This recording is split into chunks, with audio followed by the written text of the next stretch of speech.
पाकिस्तान भैया भैया सुनो। नहीं कर दिया जो तो कर दिया, करने का कोई गम नहीं है। मुझसे बोला कि मैं बजरंग दल वाला, तो मैंने कहा उसके भाई तुम बजरंग दल वाले हो, कोई भी दल वाले हो या हनुमान वाले हो, कोई भी हो, हमसे कोई मतलब नहीं। हम अपना कमाते खाते गरीब आदमी, हम लोग सब लोगों से मांगते हैं। बाली बाजा की, राम की, हनुमान की, क्या बज रहा है इसमें? अच्छा राम हनुमान की गलत चीज, जिस लड़के के ऊपर इसके लाख और 2-4 पूछा इसके मान यही फेवर में, सब कुछ फेवर में। वीडियो बंद करने के बाद फिर उसने मारना चाहिए। तो तेरे वहाँ मांगना, कल विरासत है अपना, तू एक काम कर, करके चले पाकिस्तान जा, वहाँ मिलेगी भी। हम तो राम भक्त हैं, हमने हमारा काम कर दिया। हम लोग यूपी से चले थे, चादर चढ़ा के अपना मुहर्रम करके छठी करके वजह साहब चले जाएंगे। तो जब यहाँ पर आए तो हमारी बात 200 रुपये में हमने बीवी बच्चे निभा के तारागढ़ की हमने हाथी लगाई मेरा से। वहाँ से वापस होने के बाद पैसे तो मैंने इसको लिवाया हम साथ में गए 3 लोग। हम लोगों ने काम किया, थोड़ा लाउड स्पीकर हमारे पास, लाउड स्पीकर हमने चालू किया, उसमें कव्वाली लगाई, कव्वाली लगाने के बाद एक चादर खोली हमने, वो बस्ती में चल दिया। तो ये नहीं मालूम कौन हिंदुस्तान है कौन मुसलमान है, हम किसी से मांगते नहीं, अपना जगह बस्ती चलते। और वहाँ से चलते चलते जब आए तो ये रास्ते में हमको कुछ आदमी मिले। एक मिला कौन सी गाड़ी हटा मोटर स्कूटरी, जब स्कूटरी था उसने काम किया, उसने खड़ी कर दी, वो भी खड़ा हुआ है। तू कहाँ से रहने वाला है? तो हमने बताया यूपी से हम लोग ज़्यारत करने आए, हम यूपी से हैं ज़्यारत करने आए, अपने बाबा गरीब मामा की ज़्यारत करके अपने चले जाए। उसने काम किया कि रूप से खड़ा हो, अभी हम उनको बताते हैं। मोबाइल निकाला, फोन नंबर मिलाया, नंबर मिलाने के बाद उसने काम किया। 4, 5, 7 लड़के करने तगड़े तगड़े वो लोग आ गए।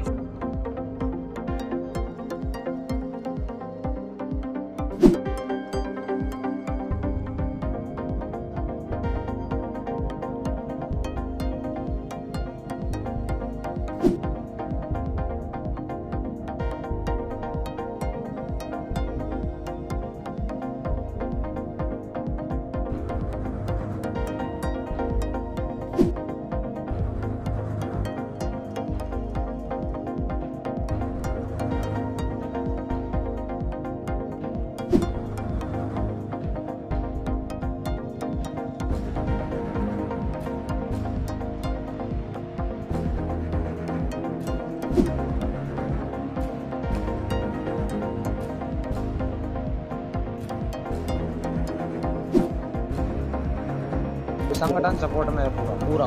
किससे बात हुई आपकी? युधिष्ठिर जी अड़ावा साहब से बात हुई, ओम जी प्रजापति से बात हुई, हाँ, विनीत जी द्विवेदी से बात हुई, हाँ, सब संपर्क में। हो गई भाई साहब से बात? हाँ हुई। क्या बोले? कल कोटा ओम जी का फोन आया था, युधिष्ठिर जी का फोन आया था। वो बोले भाई साहब अभी थोड़ा सा क्या है, अलर्ट रहना। ओम जी कौन थे?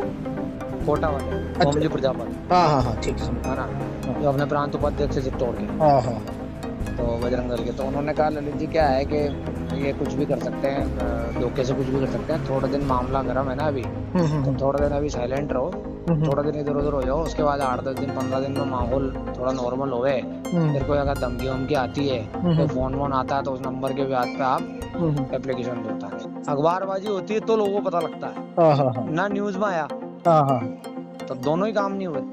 दोनों काम होते तो कोई सामने आता ना। मेरी बात सुनो, अब जैस बाजा उसमें तो पूरा फॉल्ट में हूँ मैं, 100% फॉल्ट में हूँ। वीडियो ध्यान से देखो आप, बहुत फॉल्ट में हूँ। बस एक ही गलती हो गई कि अपन ने वीडियो बना दिया, बाकी वीडियो नहीं बनाते तो कुछ भी नहीं होता अपना। पुलिस वाले कह रहे हैं तूने काम बहुत बढ़िया करा है, ठीक है, बोले तेरे को ये बनाने सीआई फेवर में, सब कुछ फेवर में। वो कह रहे हैं हमारे एसपी का डंडा है, मुस्लिम समुदाय अगर उठ के आ जाता पूरा तो उनकी भीड़ आ जाती, इससे पहले हमने तुझे उठा लिया ताकि हमारे को बोलने की जगह मिल जाए। भाई वीडियो वायरल हुआ, शांति भंग का आरोप करा इसने, तो हमने इसको उठा के इस धाराओं में बंद कर दिया। होशियार सिंह जी यादव है वहाँ, उन्होंने फेवर किया अपने को, एक 1 स्टार है वो, संदीप कुमार ही है, रामबन थाना में स्पेशल में। उनसे बात नहीं हुई, अपने फेवर के आदमी हूँ, काफी जगह सपोर्ट किया उन्होंने इस मामले में, नहीं कई मामलों में। बजरंग दल की अजमेर में ये है, हमारे पास में टीम है अच्छी खासी, लेकिन चक्कर ये है ना भाई साहब, हर जगह तो टीम घूमेगी नहीं साथ में।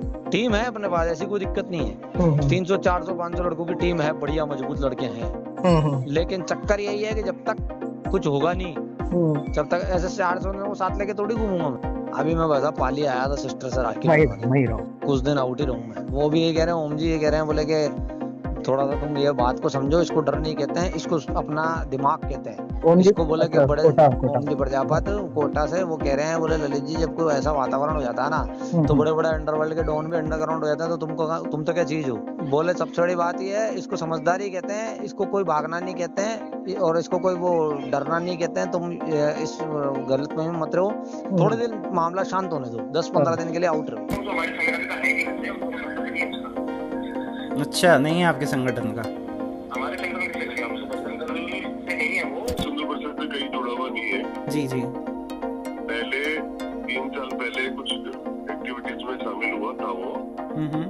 उसके बाद उसके अनुशासनहीनता देखकर हमने उसको बाकायदा पेपर में विज्ञप्ति देकर बाहर किया हुआ।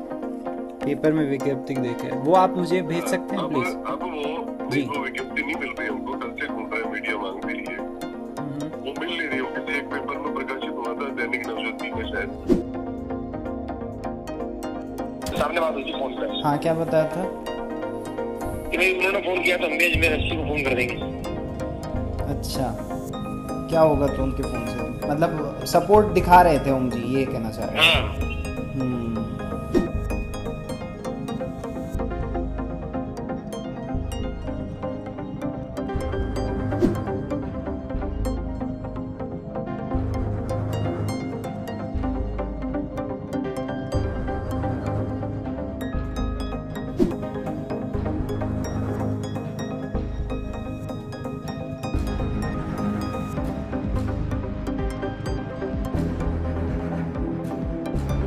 और ये कह रहा था कि तुम लोग मंदिर तोड़ने वाले हो, तुम लोग बनते नहीं, तुम लोग हमारे मंदिर तोड़ दो। अब हम ये चाहते हैं कि मान लो हमारे छोटे छोटे बच्चे साथ में, और जितनी मान लो मीडिया है सभी उनसे गुजारिश है कि हमको भाई इंसाफ दिला दें यहाँ पर, तब अपने घर जाएंगे, तुम्हारे मान लो घर वाले भी कहेंगे कि उस मान लो इनको इंसाफ मिला है यहाँ पर।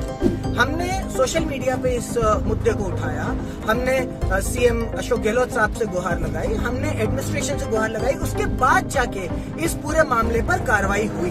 तो अगर हम वाकई में ऐसी घटनाओं को रोकना चाहते हैं कि किसी गरीब का धर्म पूछ के नहीं मारा जाए, किसी को सिर्फ उसके मजहब की वजह से टारगेट नहीं किया जाए, अगर मॉब लिंचिंग जैसी घटनाओं को रोकना चाहते हैं, तो राजस्थान तो इन घटनाओं को रोकने में सबसे आगे बढ़ा था और मॉब लिंचिंग पर पहला स्टेट था जिसने कानून बनाया था। तो इस घटना का जो मामला है वो मॉब लिंचिंग के कानूनों में ही होना चाहिए, एक बात। और अगर वाकई में सरकारें ये चाहती हैं कि मॉब लिंचिंग की घटनाएं रुकें, ऐसी घटनाएं रुकें, तो उन्हें एक मैसेज देना पड़ेगा ये घटनाएं करने वालों को।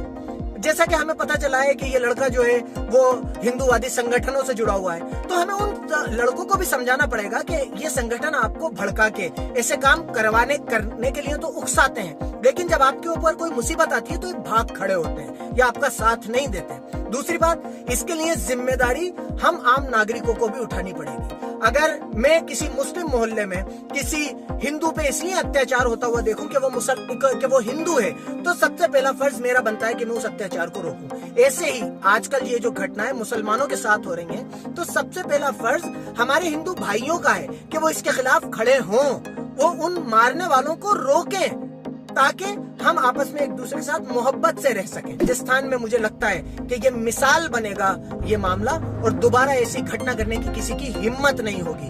कोर्ट भी इन लोगों को इतनी आसानी से जमानत नहीं देगा, ऐसा मुझे यकीन है। दरगाह के अलावा कहीं बाहर मत आना, एरिया में कहीं पे भी। मुर्गा बने मुर्गा बन मुर्गा। अरे बन रहा है कि नहीं बन रहा है? ढंग से बन ढंग से।